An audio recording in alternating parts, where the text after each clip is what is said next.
안녕하세요. 백두산 금융연구소의 백두산입니다. 4월 20일 목요일 아침 8시 51분입니다. 미국 증시는 혼조하게 마감했습니다. 상승한 친구 있고 하락한 친구 있고요. 상승 종목수 하락 종목수 비슷하고 지도를 봐도 색깔이 다채롭습니다. 혼조하게 마감을 한 건 분명합니다. 근데 그 전날과 달랐던 점은 이 전날은 갭상승 출발해서 하락 마감한 거라면 어제는 하락 출발해서 이제 오히려 하방 경직성을 강화했다는 거, 지지력을 확인했다라는 점이 달라진 점입니다. 그래서 무슨 일들이 있었나 지난 이틀간 생각을 해보면 박스권 내에 있는데 하루는 갭상승 출발해갖고 되돌리면서 저항을 확인했고 어제는 갭하락 출발해갖고 지지력을 강화했다라는 겁니다. 결과적으로 계속 박스권이란 이야기죠. 이 김치국 드시면 절대 안 됩니다. 박스권을 당분간 더 좀 지속하고 싶은 생각이 있긴 있나 봐요. 넘어가야 올라가는 거고 붕괴가 돼야 아래로 가는 겁니다. 그죠? 그렇기 때문에 이 가운데에서 본인이 아무리 기대감을 높이고 혼자 김치국을 먹어봐야 일어나는 일은 없습니다. 그죠? 본인 속만 쓰릴 뿐이에요. 그렇기 때문에 더욱 더 좀 차분한 뭐 그런 게 좀 그런 자세가 좀 필요할 것 같고요. 어제 있었던 일들 좀 하나씩 좀 말씀을 드리자면 일단 영국의 물가 지표가 나왔었죠. 그죠? 어제 저녁 영상에서 말씀드렸기 때문에 가볍게 이야기하고 패스할게요. 영국 물가 지표는 말씀드렸다시피 악재였습니다. 그죠? 물가 지표가 예상치보다 높았으니까 악재예요. 인플레 우려가 잔잔하게 나왔죠. 그로 인해서 이렇게 갭 시장이 하락 출발을 한 겁니다. 하락 출발을 했지만 장중에 이 잔잔한 악재를 되돌릴 만한 잔잔한 호재? 지금 상황에서 이거 호재로 봐야 될지 모르겠지만 잔잔한 호재도 있긴 있었습니다. 연준 베이지북을 봤는데 이 은행 위기 때문에 은행 대출과 소비 지출이 감소했다라는 게 일종의 호재로 좀 작용을 했다라고 볼 수도 있을 것 같아요. 사실 지금 은행 위기가 좀 잠잠하긴 합니다만은 이것 때문에 대출이 감소했다라는 거는 이건 결코 호재가 아닐 수 있습니다만 아무튼 뭐 이런 것들이 의미하는 게 뭐겠습니까? 결과적으로 어떤 인플레 우려를 좀 완화시키는 그런 게 있지 않겠어요, 그죠? 그러니까 이렇게 생각해 보시면 됩니다. 영국의 물가 지표 때문에 이 인플레 우려가 좀 나왔다. 그래서 잔잔한 악재가 등장했다라고 표현을 드렸고, 연준 베이지북으로 인해서 뭐가 안 좋다 안 좋다 하니까 긴축 우려가 좀 완화됐죠. 뭐 잔잔한 호재가 등장했다라고 볼 수 있을 겁니다. 이래저래 해서 두 개가 상쇄됐다라고 볼 수도 있을 것 같아요. 아무튼 뭐 이런 일들이 있었다. 이런 일들이 있어서 미국 증시는 결과적으로 이렇게 마감을 한 것 같다 보실 수가 있겠습니다. 그 와중에 기업 실적들은 대부분 뭐 괜찮게 잘 나오고 있었거든요. 어젯밤에도요. 뭐 모건 스탠리라든가 이런 기업들 괜찮게 나왔고 뭐 각종 은행들 대부분 뭐 실적들 괜찮게 나오고 있는 가운데 그러니까 이제 시장이 계속해서 버티고 있는 거죠. 안 빠지고요.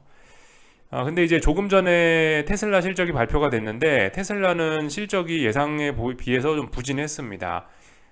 EPS 이익도 부진했고 매출도 부진을 했습니다. 그래서 일단 테슬라가 지금 그 장전에 6% 정도 급락을 하고 있는데 이것 때문에 지금 현재 이제 세계 증시 분위기가 좀 안 좋긴 합니다. 이거 뭐 이런 현상은 실적 발표 때 늘 있는 일입니다. 그죠? 미국 증시 마감하고 나서 뭐 어떤 주요 기업들의 실적이 발표되고 그 실적 때문에 다음날 아시아 증시가 어떻게 되고 이런 거는 굉장히 우리가 자주 보던 뻔한 패턴이죠. 그래서 일단은 미국 증시가 어젯밤에 하방 경직성을 강화했네 어쩌네 저쩌네 해도 당장 일단 아시아 증시 투자자들 눈앞에 떨어져 있는 것은 일단 테슬라 실적이 안 좋았다는 테슬라가 급락하고 있다는 일단 악재를 마주하고 있는 겁니다. 아시아 증시 투자자들은요. 이게 일단 먼저 대표적으로 시장에 영향을 미칠 것 같습니다. 아시아 증시에요. 이 정도를 보시면 될 것 같습니다. 그래서 이런 것들이 어제 있었던 일들이고요. 뭐 물론 이제 주식시장은 장중에 그 베이지북이 나오면서 어느 정도 긴축 우려를 좀 완화하긴 했습니다만은 그럼에도 불구하고 달러와 금리는 전반적으로 긴축 우려를 좀 의식을 하고 있습니다. 요즘 계속해서 나타나는 특징이죠, 그죠? 주식시장은 긴축 우려 무시하고 있고 달러와 금리들은 긴축 우려에 여전히 잘 반응을 하고 있다는 거, 그죠? 지금 주식시장만 좀 동떨어져 따로 가는 게 분명히 있긴 있습니다. 채권과 달러는 경기 침체 우려라든가 뭐 긴축 우려라든가 이런 어떤 매크로적인 이슈에 더 잘 반응을 하고 있고 주식시장은 전혀 그런 걸 전혀 그런 걸 반영하지 않는다는 점이 좀 요즘 전형적인 모습이죠, 그죠? 하여튼 그런 모습들은 계속되고 있는데 그래서 달러는 다시 한번 상승 마감을 했고 이쯤 됐으면은 이제 그 102.5를 향해서 더 올라가려고 하고 있다라고 이야기를 할 수 있을 것 같습니다. 그죠? 달러는 전일 나왔던 이 음봉을 극복한 거니까, 어제 양봉으로 되돌렸으니까 더 일단 위쪽으로 올라가고 싶은 의지가 있나 보구나, 이 정도로 보시면 되겠습니다. 근데 전반적으로 혼조한 그런 구간이고 아직까지 이 전저점에 대한 지지력을 테스트하고 있는 과정이기 때문에 저는 달러에 대해서 지금 단기적으로 특별히 더 드릴 이야기는 없습니다. 그 달러 인덱스 이야기 한 김에 이제 환율도 좀 같이 좀 짚고 넘어가긴 할 건데, 어젯밤에 환율이 1300 뭐 거의 뭐 40원 부근까지 한번 올라가더라고요, 원달러 환율이. 그래서 이런 걸 보면서 이제 막 레벨업이 됐다 막 기대를 하시는 분들이 있던데, 이런 식으로 막 기대를 하시고 그러시면 좀 안 되긴 합니다. 이 원달러 환율은 제가 생각하는 좋은 기준은 이거예요. 환율을 보는 좋은 기준은 이 한국 원화는 이 밤중에는 거래가 좀 잘 안 됩니다. 그래서 좀 대표성 있는 우리가 볼 만한 매매에 활용을 할 만한 그런 환율 지표는 이 한국 거래 시간에 거래가 되는 이 미국 달러 선물, 요거를 보시면 되는데, 이거를 기준으로 보시는 게 좋습니다. 그래서 아무튼 얘가 오늘 종가상으로 어딘가를 넘어가야지 그게 넘어간 거지, 어젯밤에 백날 넘어가고 해봐야 그게 그건 별로 의미가 없다니까요. 그죠? 이 우리가 보는 어떤 지표, 이거 기준으로 종가상으로 어디로 올라가야지 이게 이제 레벨업으로서 의미가 있는 겁니다. 그죠? 김치국 드시면은 본인만 손해인데, 어제도 김치국을 많이 드시는 분들이 좀 보이긴 하시더라고요. 근데 솔직히 어젯밤은 조금 인정을 하겠습니다. 김치국 좀 드실만 하긴 했어요, 사실. 왜냐면 이제 중요한 저항이 1325원이었는데 어젯밤에 이제 명확하게 올라갔고, 말씀드렸다시피 이 1325원이란 저항을 한 번, 두 번, 세 번, 네 번에 걸쳐서 지금 도전하는 거기 때문에 솔직히 돌파 안착할 만한 가능성은 굉장히 좀 높은 자리라고 생각을 합니다. 그래서 솔직히 어젯밤에는 좀 김치국 좀 드시더라도 개인적으로 좀 인정을 좀 해드릴까 싶긴 합니다. 근데 아무튼 오늘 장 마감까지 확인을 해봐야 됩니다. 예. 오늘 장 마감 확인해서 결과적으로 이 차트에서 1325원을 돌파 안착해야 레벨업으로서의 의미가 있는 거고, 환율이 앞으로 어떻게 되는 거죠. 그죠? 그 전까지는 아무튼 좀 별 의미가 없으니까 좀 확인은 좀 해보자 라는 이야기를 좀 드리고 싶습니다. 그래서 하여튼 뭐 환율은 올라갔어요. 여기서 좀 한 가지 좀 이야기가 좀 더 좀 드릴 게 있는데, 사실 이게 이유도 중요합니다. 왜 올라가느냐도 좀 중요하긴 한데요. 사실 일단 저의 생각은 그래요. 지금 원달러 환율이 이렇게 올라갈 만한 특별한 이슈는 솔직히 잘 보이지는 않습니다. 제 입장에서는요. 어제 나왔던 이슈들이 뭐가 있습니까? 하나하나 생각을 해보면은 영국 물가지표 높게 나왔다라는 거. 원달러 환율 상승 요인이 맞긴 맞습니다. 근데 상승 요인이긴 한데 저게 저렇게 급등시킬 만한 요인이냐는 저는 의문이고요. 그리고 재료 하나 더 나왔죠. 윤석열 대통령이 우크라이나에 무기 지원도 할 수 있다라는 그런 이야기 했는데, 그건 이제 지정학적 리스크 올라가는 거니까 그것도 원달러 환율의 상승 요인이긴 합니다. 근데 그게 상승 요인인데 이렇게까지 환율을 급등시킬 만한 이슈인지는 저는 솔직히 좀 잘 모르겠다라는 거죠. 어젯밤 당장 눈에 띈 건 두 가지 이슈가 있었는데, 이 둘 다 이게 환율을 그렇게 급등시킬 만한 이슈야? 저게 환율을 저렇게 25원을 돌파 안착시켜서 저렇게 반응할 만한 거를, 이런 걸 정당화시킬 수 있는 이슈인가인가는 일단 저는 좀 의문이 좀 들긴 들더라는 거죠. 그래서 하여튼 여전히 저는 그 명분과 우리의 어떤 이해력, 이런 건 좀 중요하다라고 봅니다. 주식 투자를 함에 있어서요. 물론 계속해서 말씀드리지만 그냥 시세는 받아들이면 그만이긴 합니다. 그죠? 뭐 언제 우리가 이해를 해서 뭐 주식이 올랐고, 언제 우리가 이해를 못해서 뭐 주식이 떨어지고 그랬던 건 아니잖아요. 그죠?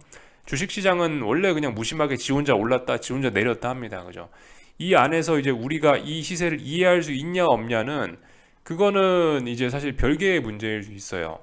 그렇기 때문에 사실 우리가 이해하냐 못하냐는 별로 안 중요할 수도 있긴 합니다만, 그럼에도 불구하고 제가 어떤 논리적인 거 혹은 이성적인 게 왜 중요하다라고 말씀드리냐면은, 이게 이제 나의 생각과 시장의 생각이 공통적으로 맞고, 나의 논리대로 시장이 움직이는 걸 확인을 해서 이게 이제 그런 식으로 시장이 움직이는 걸 확인을 하면은 나의 수익이 따따블로 엄청나게 더 커질 수가 있다라는 거죠. 또 그리고 굉장히 승차감도 좋아집니다. 특히 작년에 생각을 해보세요. 작년에 저의 어떤 그런 의견, 저의 생각과 시장의 생각이 기가 막히게 잘 일치했었잖아요. 작년에 일치했었을 때 정말 승차감 좋았습니다. 아래쪽으로 들고 가고 반등이 그렇게 튀어나와도 비교적 좀 신경도 안 쓰이고 저 같은 경우는 굉장히 편했습니다. 왜냐하면 긴축 우려 때문에 시장에 빠진다는 논리와 시장의 생각이 정확하게 일치했으니까 수익도 굉장히 크게 편안하게 갖고 갈 수 있었다라는 거죠. 물론 뭐 지금은 힘들긴 합니다만은 이런 점들 때문에 아무튼 우리는 그래도 어느 정도 좀 이해하려는 노력과 이성이라는 게 좀 필요하다 투자에서 이렇게 좀 말씀드릴 수 있을 것 같습니다. 그래서 아무튼 뭐 이해력은 좀 필요하긴 필요하다. 이 환율이 이렇게 급등할 만한 이슈가 없긴 없었다라는 거 일단은 좀 저의 생각은 그렇습니다. 그래서 일단 뭐 환율 이야기는 뭐이 정도를 좀 하면 될 것 같습니다. 여기까지 하고요. 예, 금리보다 말았죠. 예, 금리 같은 경우는 어젯밤에 일단 뭐 조금 오르다 떨어졌네요 또. 예, 일단은 뭐 전반적으로 금리는 강세를 보이고 있습니다. 뭐 아무리 베이지북이 어쩌고 저쩌고 해도 이 지금 계속해서 이 페드와치나 이런 데를 보면은 이 긴축 확률이 조금씩 높아지고 있습니다. 잔잔한 긴축 우려가 계속해서 좀 누적이 되고 있는 측면이 있어요. 이런 점들이 지금 현재 이 금리가 올라가는 데 좀 영향을 미치고 있는 것 같긴 합니다. 그리고 참 여기서 좀 하나 좀 더 참 그 생각을 해볼 만한 게 그 미국 정부의 부채 한도 협상 관련된 이슈도 이제 슬슬 영향을 미칠 때가 되긴 됐어요. 그죠? 이제 4월 말쯤 돼갑니다. 그렇기 때문에 뭐 5월, 6월쯤 이제 시간이 가면 갈수록 미국 정부의 부채 한도 협상하고 가까워지는데 사실 뭐 디폴트 될 일은 없다 하지만은 명목적으로 봤을 때는 미국의 디폴트 확률도 분명히 좀씩 높아지는 건 사실이에요.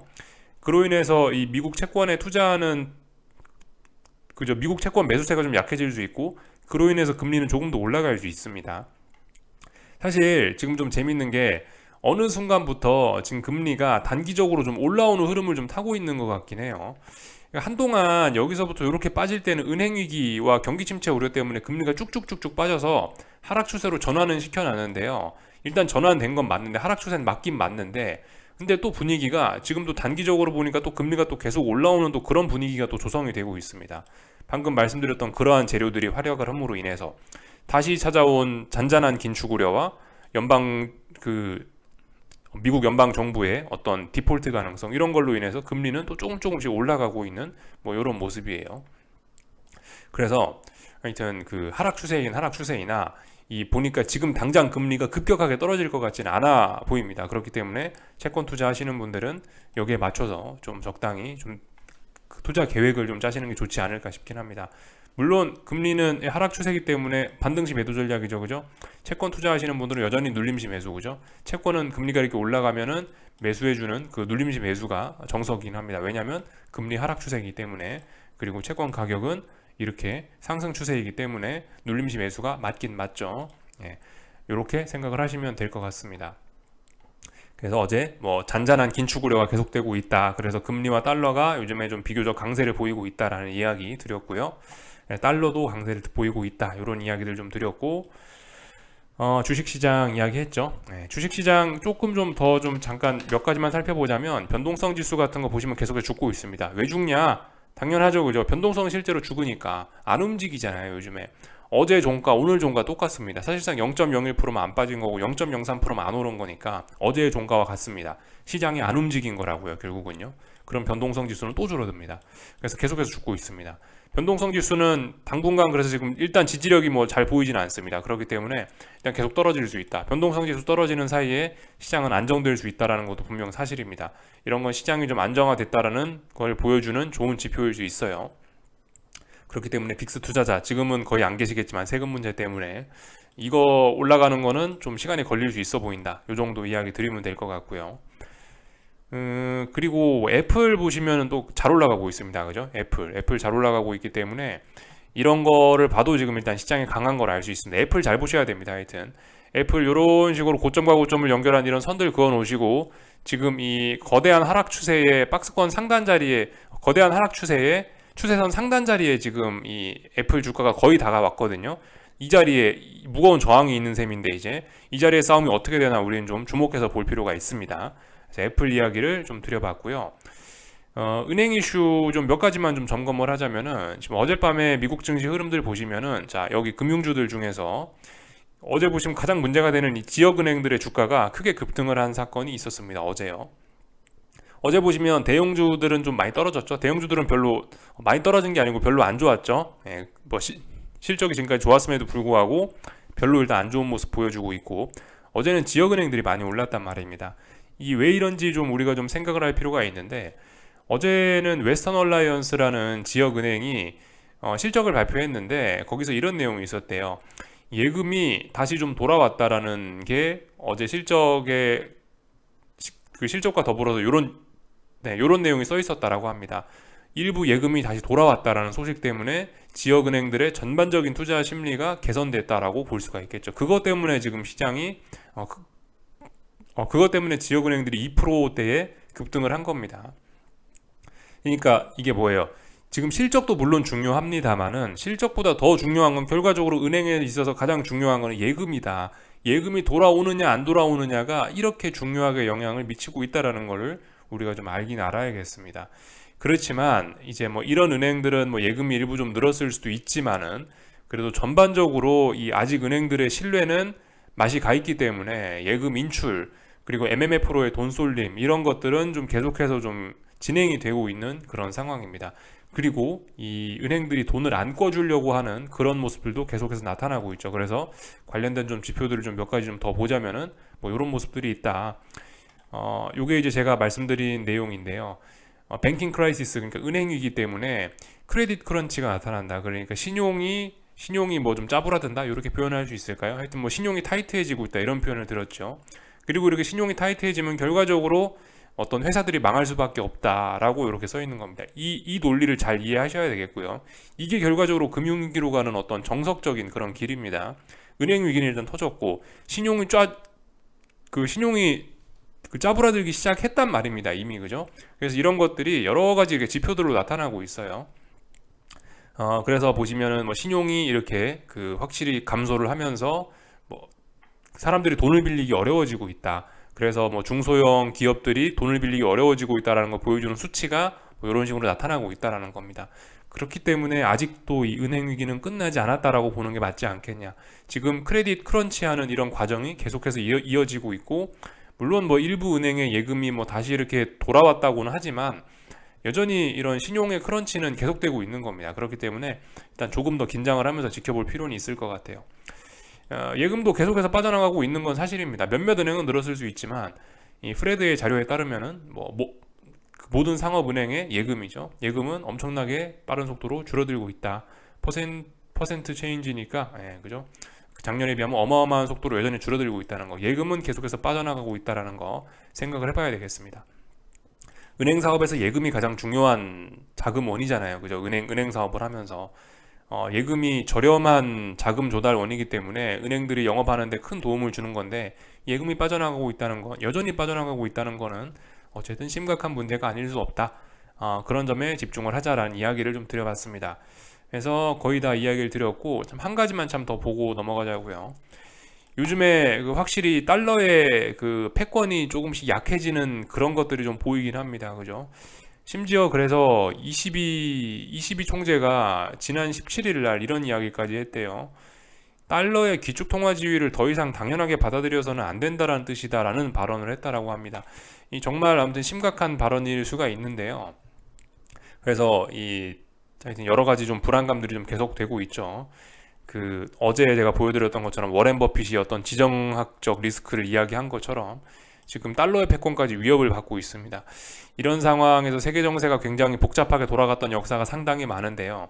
지금 우리는 아무튼 그 복잡한 상황의 한복판에 와 있습니다. 그래서 하여튼 이래저래 지금 세계가 좀 굉장히 혼란스러운 상황이다라는 거를 좀 알긴 아셔야 되겠고, 물론 그럼에도 불구하고 뭐 지금 위안화가 아무리 커나가고 있다라고 해도 달러를 당장 대체하기는 상당히 어려운 측면이 있습니다. 그죠?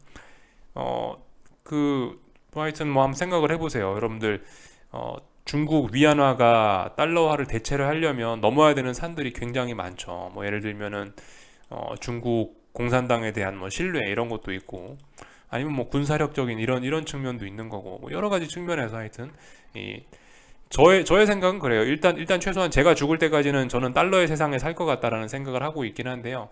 근데 그죠, 여기 써있다시피 당장은 위안화가 달러를 대체하거나 기축통화로서의 지위를 잃을 가능성은 낮다는 게 대체적인 평가긴 하죠. 그죠? 달러는 안정적이고 정부의 변덕이 아닌 시장의 지배를 받고 어쩌고 저쩌고 저쩌고 뭐 써 있어서 뭐 이런저러한 점들 때문에 사실상 대체제가 없기 때문에 달러의 지위는 계속되긴 계속될 건데, 중요한 거는 자꾸 이제 위안화가 좀 치고 오르면서 이 달러의 속을 끌고 놓는다는 게 문제입니다. 하여튼 이런 상황, 지금 뭔가 그 세상 분위기가 영 좀 평화와는 좀 거리가 멀어지고 있다, 주의해야 되지 않겠냐 싶습니다. 이런 일들이 벌어지고 있다. 미국과 중국의 이 소리 없는 싸움이 계속되고 있다. 소리 없는 싸움이 계속되다가 결과적으로 소리 나는 싸움이 될 수 있는데, 하여튼 그런 일은 안 났으면 좋겠는데요. 세계 경제가 좀 불안불안해 보인다. 세계 경제뿐만이 아니고 국제 정세가 좀 심상치가 않다라는 거 체크는 좀 할 필요가 있겠습니다. 그래서 어제 있었던 일들 전반적으로 체크했고, 국제 유가는 참 깝깝하게 움직이고 있는데요. 이 지난번에 말씀드렸던 어떤 박스권 있는 이런 자리가 뭐 한 79.5달러 뭐 대충 요정 그죠, 79.5달러 뭐 요 정도 선이었습니다. 박스권 하단이었고요. 박스권 위쪽으로는 82달러 언저리였는데, 보시다시피 지난번에 돌파 한창 했다가 결과적으로 이게 오버슈팅이 됐어요. 다 붕괴됐으니까요. 다 붕괴되고 이제는 아래쪽으로 가려고 그러고 있습니다. 또 어쩔 수 없습니다. 그죠? 시장이 또 아래쪽으로 가겠다는데, 그렇다면 또 아래쪽으로 맞게 또 대응을 해줘야 되는 게 아닌가 싶고요. 여기서 이제 우리가 좀 주의해야 될 거는, 지금 일단 중요한 지지선을 붕괴시켜서 아래쪽으로 가겠다는 의지는 보였는데 진짜인지 좀 확인은 좀 해보자고요. 그죠? 지난번에도 여기 82달러 돌파 한창 했을 때도 돌파 한창 했다 몇 거래일 동안 확인을 했는데 결과적으로 붕괴되면서 속임수인 게 밝혀졌잖아요. 이번에도 속임수일 수 있기 때문에 몇 거래일 정도 좀 확인은 해보고 움직이실 거면 좀 확인을 해보고 움직여야 될 필요가 있을 것 같고, 단순히 이제 국제 유가를 어떤 세계 경제의 바로미터로서 어떤 하나의 뭐 지표로서만 확인하시는 분들은 지금 일단 이런 움직임이 그 의미하는 바가 있을 수 있죠. 그죠? 무엇을 의미하냐면은, 이 국제 유가는 지금 두 가지 이슈를 놓고 싸우고 있었던 거 아닙니까? 한 가지는 그 감산으로 인한 국제 유가 상승, 뭐 혹은 뭐 세계 경제 인플레 뭐 이런 거를 의미하고 있었던 거고, 또 한 가지는 뭡니까? 또 한 가지 싸우던 재료는 그 경기 침체의 가능성을 반영하고 있는 이런 점들이 있죠. 국제 유가는 이거 두 가지 사이에 싸웠단 말입니다. 그 경기 침체 우려와 감산으로 인한 뭐 유가 급등 가능성, 이런 거 두 개를 놓고 싸웠는데, 결과적으로 방향성이 또 아래로 또 슬슬 잡히고 있다라는 거는 시장이 슬슬 경기 침체 우려에 조금 더 무게를 싣고 있다는 게 아닌지, 이렇게 일단 좀 생각을 해볼 수가 있겠습니다. 그래서 좀 잘 볼 필요가 있긴 해요. 국제유가가 이렇게 아래쪽으로 간다는, 감산에도 불구하고 아래쪽으로 가려고 못 가고 아래쪽으로 가려고 한다는 거는, 그죠? 경기 침체 우려 이런 게 밑바닥에 깔려 있구나라는 거를 좀 어느 정도 좀 이야기를 해주는 점이긴 합니다. 그래서 이런 것들 좀 잘 보셔야 되겠어요.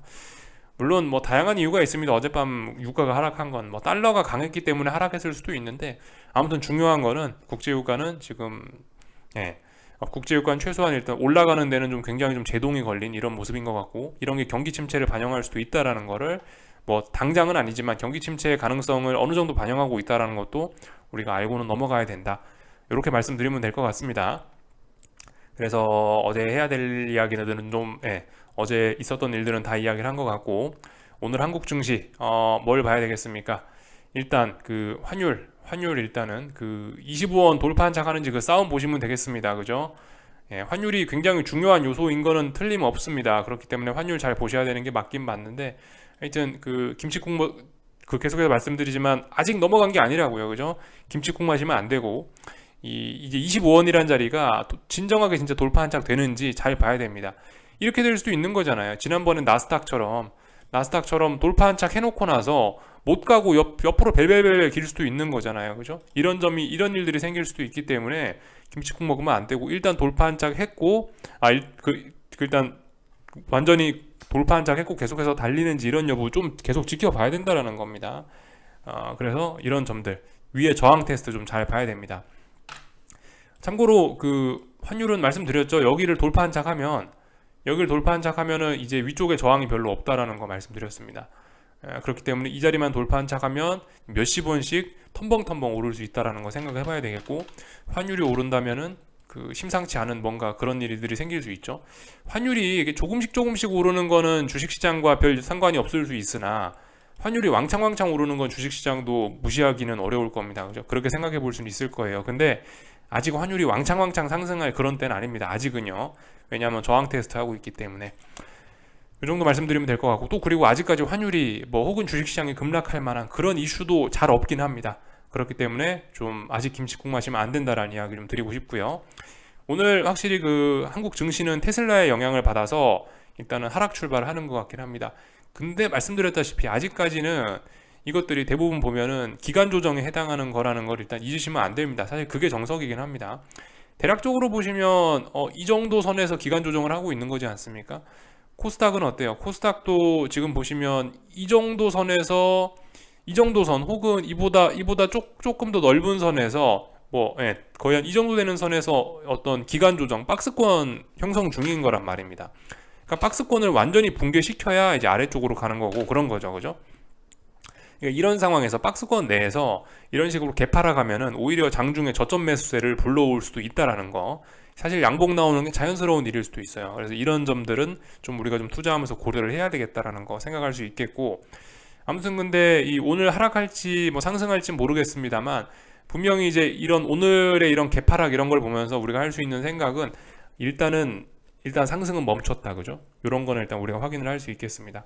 분명히 상승은 멈춘 거예요. 일단은 상승이 멈추긴 멈췄는데 이제 아래쪽으로 실제적으로 갈지 말지는 좀 고민을 해봐야 되는 거고, 일단 최소한 멈췄다. 아래쪽으로 베팅하고 견딜 수 있는 근거는 분명히 계속해서 있습니다. 그렇기 때문에 일단 가만히 뭐 있어 보면 될 것 같고, 그렇다고 강력한 매도세가 등장한 건 아니기 때문에 아직은 그죠, 몸살일 때고, 계속해서 말씀드리면 정석은 원래 눌림시 매수가 맞습니다. 그건 알고 해야 되겠고요. 뭐 이렇게 볼 수도 있습니다. 풋옵션 관점에서 보시면 지난 하나 둘 셋 넷 다섯 5거래일 동안 지금 어딘가 부근을 지금 잘 못 벗어나고 있는 거예요, 그죠? 예, 이쪽 부근에서 떠돌고 있습니다.